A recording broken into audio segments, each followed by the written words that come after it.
시청자 여러분 안녕하십니까? 복지TV 뉴스입니다. 장애인들의 자립생활 권리를 보장해달라는 외침이 광화문 광장에 울려 퍼졌습니다. 이에 대한 목소리를 조건혁 아나운서가 들어봤습니다. 광화문 광장이 전동 휠체어로 가득 찼습니다. 그리고 그곳에선 투쟁이라는 단어가 울려 퍼졌습니다. 지난 25일 광화문 광장에선 장애인의 자유와 평등 그리고 인권을 쟁취하기 위한 장애인 자립생활 권리 보장 결의대회가 열렸습니다. 이들은 장애인 활동 지원 서비스 24시간 확대, 실질적 이용 시간 보장, 활동 지원 서비스 자부담 폐지, 활동 지원사 서비스 수과 현실화 등을 촉구했습니다.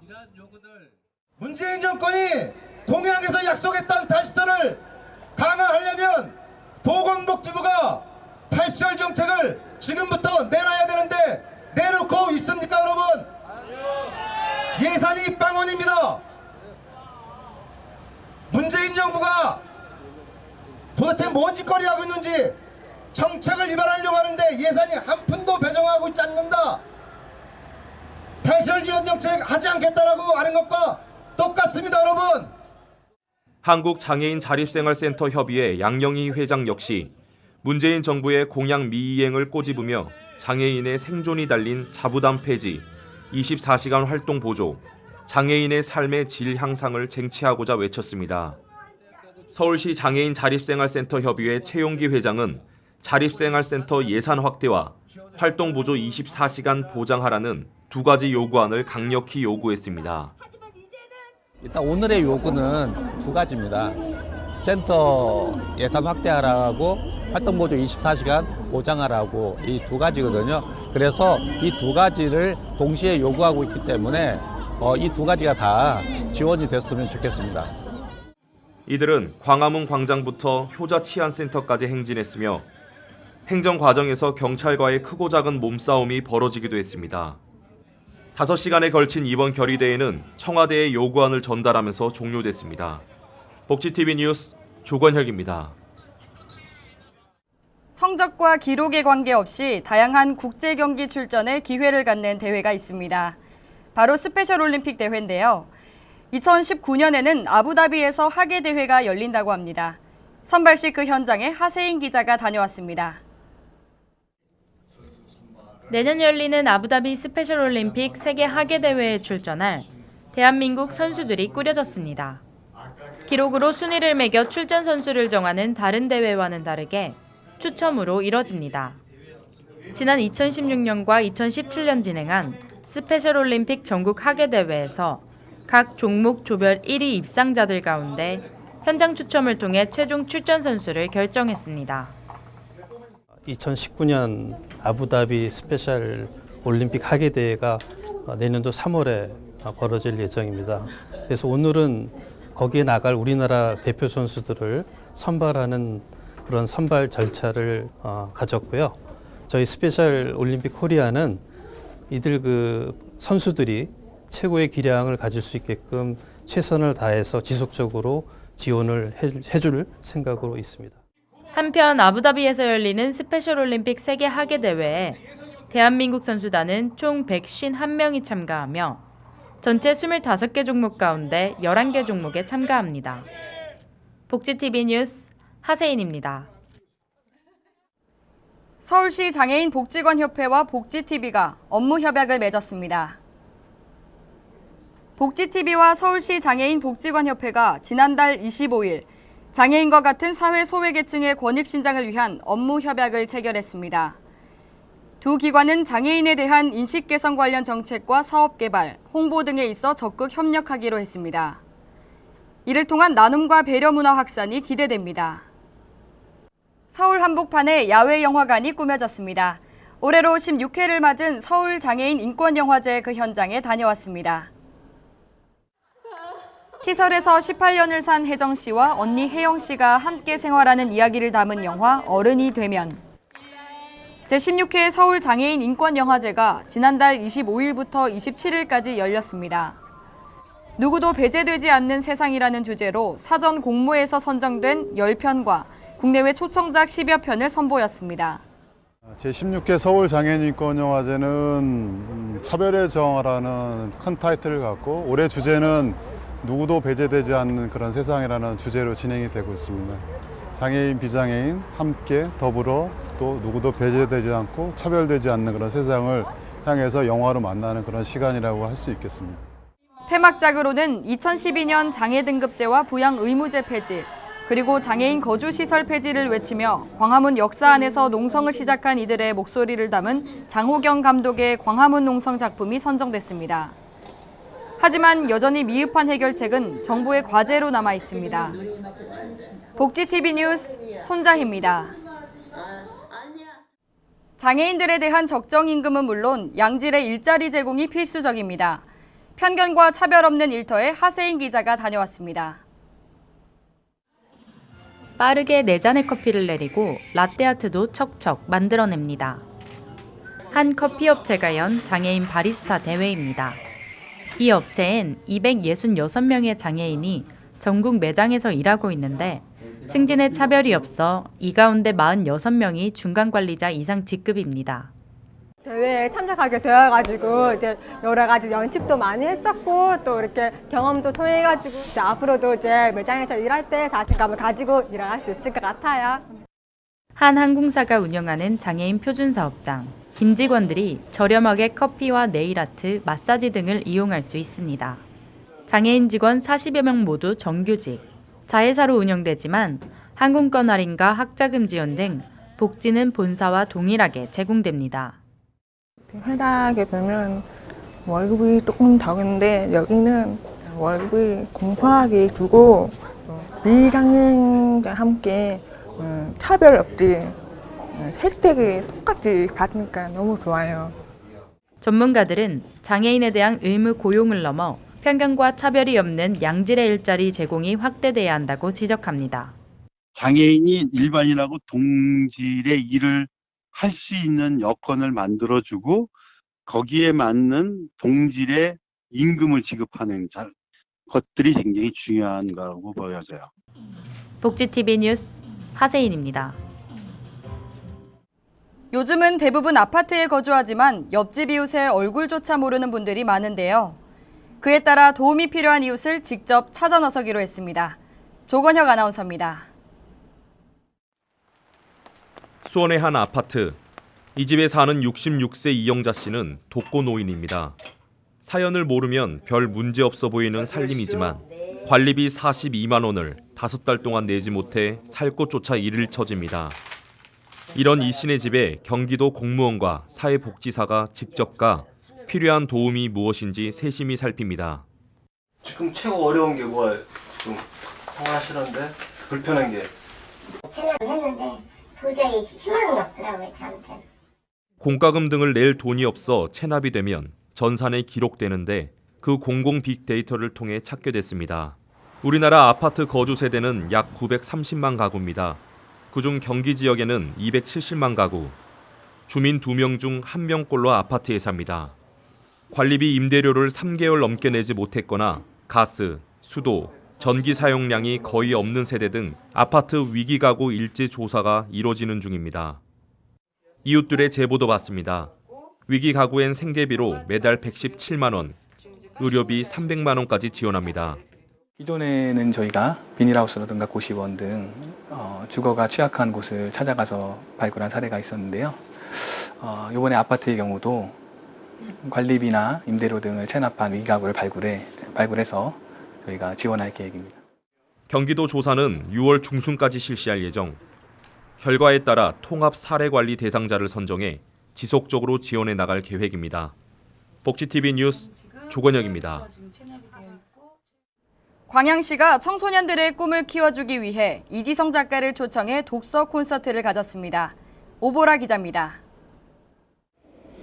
광양시와 광양교육지원청은 광양의 교육공동체와 시민이 함께하는 인성교육 확산을 위해 이지성 작가 초청 콘서트를 열었습니다.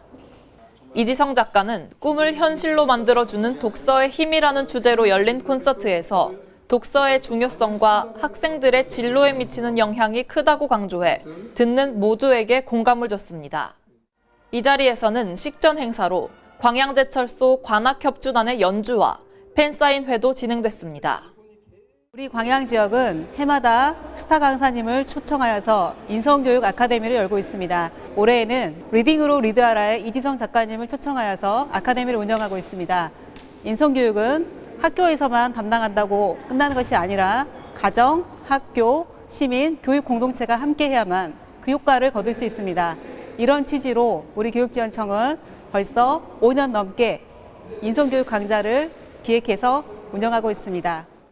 저자와 독자가 함께 소통할 수 있었던 이번 행사를 통해 인성교육의 확산뿐만 아니라 독서가 생활화돼 독자들이 더 넓은 시야를 갖고 꿈을 품을 수 있기를 기대해 봅니다. 복지TV 뉴스 오보라입니다. 순천농협이 합병을 통해 국내 최대 규모의 지역 농협으로 우뚝 섰습니다. 통합 순천농협으로 대한민국 농업의 희망찬 새 시대를 선도하겠다는 의지를 다졌습니다. 허가은 기자입니다. 전국에서 유일한 단일 농협이자 최대 규모 통합을 완성한 순천농협이 별량농협과 합병 기념 출범 선포식을 가졌습니다. 이번 출범식은 1997년 순천시 관내 13개 지역농협 합병 이후 20여 년 만에 성사된 순천농협과 별량농협의 흡수 합병으로 복지농협을 향한 완벽한 통합을 축하하는 자리가 됐습니다.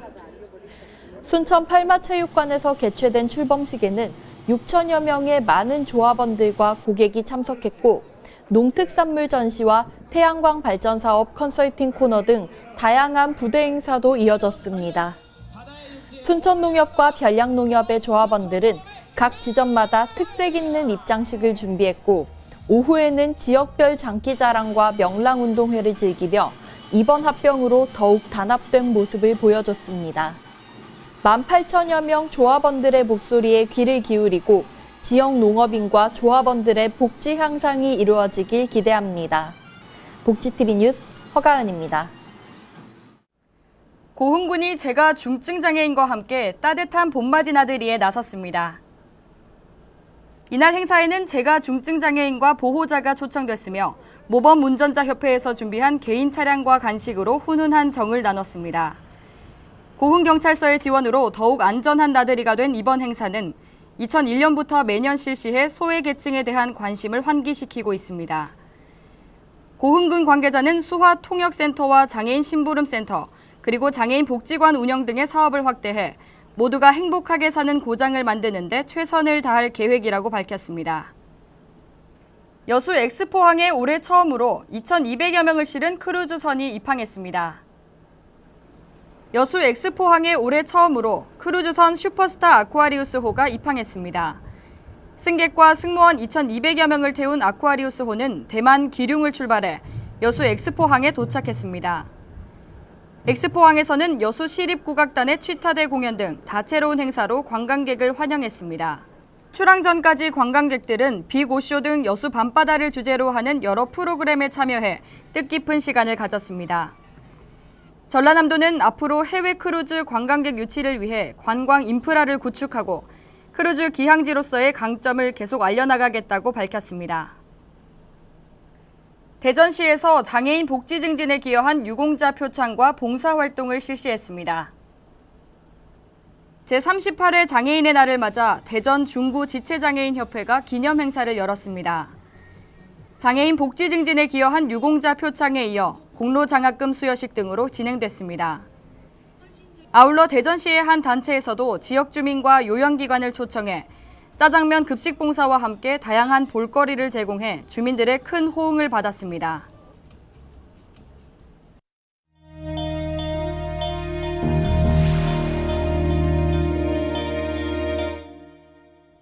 계속해서 간추린 소식 전해드립니다.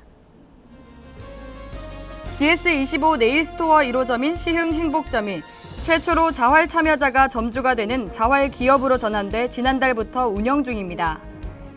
GS25 네일스토어는 내 일을 통해 만드는 행복한 내일이라는 모토 아래 자활 사업 참여자를 위해 운영하는 사회 공헌형 편의점입니다. 보건복지부가 민관 협력 강화를 통해 독거노인 맞춤형 돌봄 서비스를 제공한다고 밝혔습니다. 독거 유형별 맞춤형 서비스 제공과 지역사회 거주 지원 환경 개선, 그리고 독거노인 자립 역량 강화와 정책 지원 인프라 구축 등 4대 분야에 대해 향후 5년간 정책 방향과 과제를 제시하는 독거노인 종합지원 대책을 발표했습니다. 경기도 양주시 장애인단체 총연합회가 제38회 양주시 장애인의 날 기념 행사를 열었습니다. 기념식은 장애인 복지 증진에 기여한 유공자 표창과 장학금 전달, 축하 공연과 장기자랑 순으로 이어졌습니다. 홍윤표 연합회장을 비롯한 관내 장애인단체 회원과 시민 등 500여 명이 참석해 행사를 축하했습니다. 제20회 경상북도 장애인 체육대회가 개최됐습니다. 이번 체육대회는 17만 경북장애인 가족과 도민이 함께하는 한마음 대축전으로 다 함께 굳세게 끝까지란 대회 슬로건 아래 영천 시민운동장에서 23개 시군 5천여 명이 참가한 가운데 열렸습니다. 개회식을 시작으로 육상, 게이트볼, 탁구, 역도 등 12개 종목의 경기가 진행됐으며 시상식과 함께 막을 내렸습니다. 밝은 사회 국제클럽 한국본부 새청주클럽이 지역 내 아동들을 위한 따뜻한 나눔의 손길을 전했습니다. 충북 해능보육원을 방문해 손수 짜장면을 만들어 보육원 시설에 있는 아동들에게 짜장면 150그릇을 제공했습니다. 순천시 치매안심센터가 치매 환자 가족들을 대상으로 치매가족 헤아림 교실을 열었습니다. 가족들의 치매에 대한 이해와 우울증 선별검사를 시작으로 치매의 올바른 이해라는 주제로 진행됐습니다. 아울러 치매 진단 검사비와 치매 치료 약제비도 지원해 치매 가족의 삶의 질 향상에 기여하고 있습니다. 이 밖의 소식은 장애인 신문과 웰페어 뉴스 홈페이지를 통해 확인하실 수 있습니다. 지난 27일 남북 정상회담이 열렸습니다. 분단의 상징이었던 판문점이 화합의 상징이 되어 전 세계에 평화를 보여줬는데요. 한반도에 찾아온 봄의 기운이 장애계의 정책에도 스며들기를 기대해봅니다. 이상으로 복지TV 뉴스를 마칩니다. 시청해주신 여러분 고맙습니다. 우리 주변에서 일어나는 불공정한 사례부터 억울한 사연, 따뜻한 미담까지 장애인 신문과 웰페어 뉴스 홈페이지를 통해 보다 다양한 소식을 접할 수 있습니다. 시청자 여러분의 제보를 기다립니다. 웰페어 뉴스 홈페이지 또는 전자우편, 전화번호 02-2655-9519로 많은 제보 바랍니다.